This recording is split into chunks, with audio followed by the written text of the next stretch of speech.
Is this a Christmas miracle in that game key cards may actually be dead? At least for some games? Hey everyone, Andre here, and sadly, no, game key cards aren't going away anytime soon, at least as a concept or being an available option. However, it seems like developers on Nintendo Switch 2 may finally have more options available to them beyond the two that they've had so far, being one, of course, the game key cards, which, as we all know, kind of suck, or two, having to publish their game on the only game card size available, being the 64GB ones, such as used by Cyberpunk here. Although in Cyberpunk's case, it actually made sense because it's already a big game, uses most of that 64GB. However, for other games like Yooka-Laylee, it makes far less sense considering it's only about a 12GB game, though they did it anyway to their credit. So let's talk about these new options that are seemingly being available and the whole story surrounding this. So it all started a few days ago when the Twitter account Does It Play posted a rumor stating that they had heard Nintendo was going to make available two more game card sizes beyond the 64GB that, as I mentioned, is the only one available right now. And those sizes are 16GB and 32GB, being a quarter and half the size respectively of the 64GB one,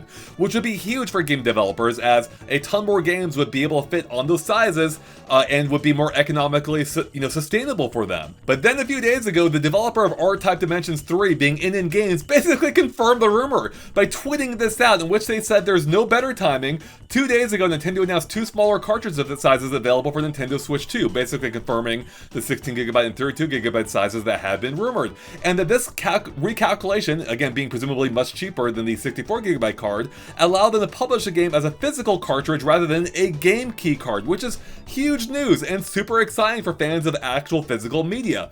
But here's where it gets weird, because shortly after that, they deleted the tweet and instead republished a tweet minus that confirmation from Nintendo. They also then shortly tweeted this after, this correction afterwards, stating that there has been no official announcement or confirmation from Nintendo concerning cartridge storage capabilities. Now this is a very weird thing for a publisher to do, because they presumably have the inside information. They need to have this information to publish a freaking game, meaning they were probably contacted by Nintendo to clarify that, yeah, that is not confirmed by any stretch.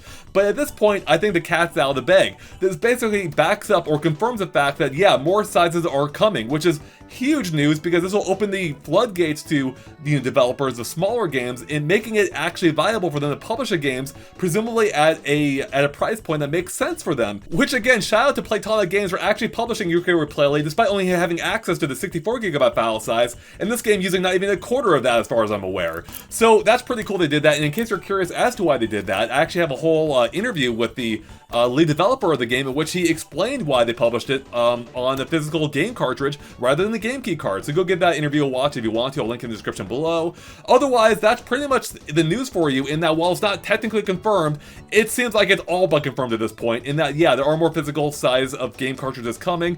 Thank God, because game key cards are hot trash, and this will actually make it viable that we'll get more actually physically published games on Switch 2, which is exciting for any number of reasons, especially preservationists or those who want their games to actually retain value into the future. So yeah, good news all around, assuming this actually ends up being the case. And that's pretty much all we got for you, everyone. So thanks for watching. Click subscribe if you haven't already, and go watch our Yooka-Laylee interview if you haven't, because it's really good. We'll catch you later, everyone. Happy holidays!